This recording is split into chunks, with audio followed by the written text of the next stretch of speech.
Ayan. Ayan natin sibuyas. Hulaan nyo kung anong lulutuin ko.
Sayang.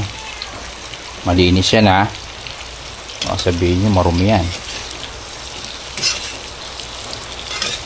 Bawal ang maarte rito. Bawal ang mosang. Yan. Itong niluluto ko is pork steak. Pork steak po yan mga kaibigan.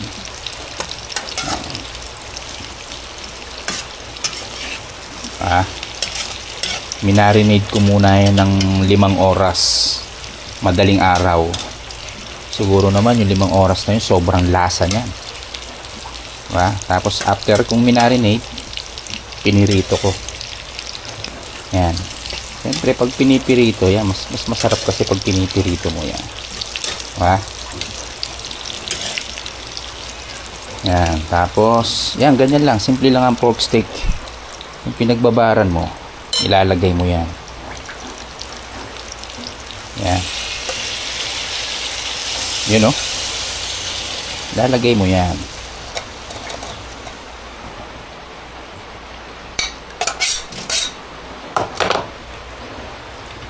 Yan. Tapos yan. Pork steak na tawag yan guys. Siyempre lalagyan natin ng konting tubig. Konting tubig lang. Konting tubig lang guys. Yan.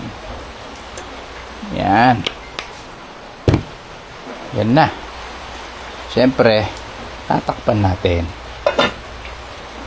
Tatakpan natin. You know?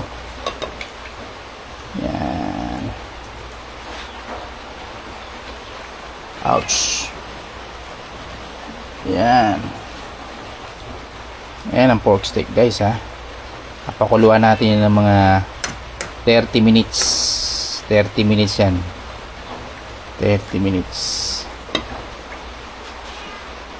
Para luto-luto na. Okay.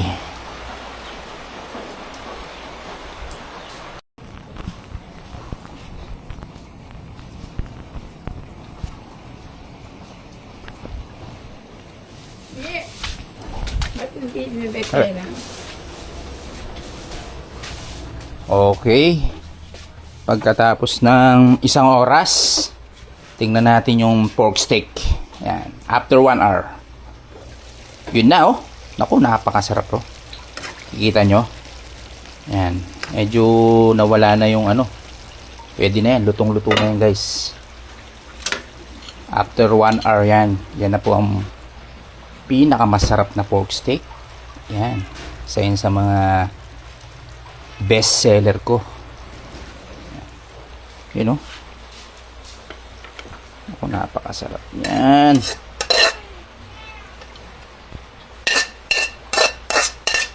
Yan, no? Ako, lutong-luto na po. Pork steak. Napakasarap niyan, guys. You know? Ako. Yan ang lutong Kapampangan. Yan. Yan. Pork steak, mga kaibigan.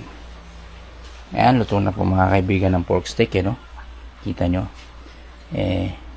Pagkatapos ng 1 oras, yan na po ang pork steak. Naku po, napakasarap niya.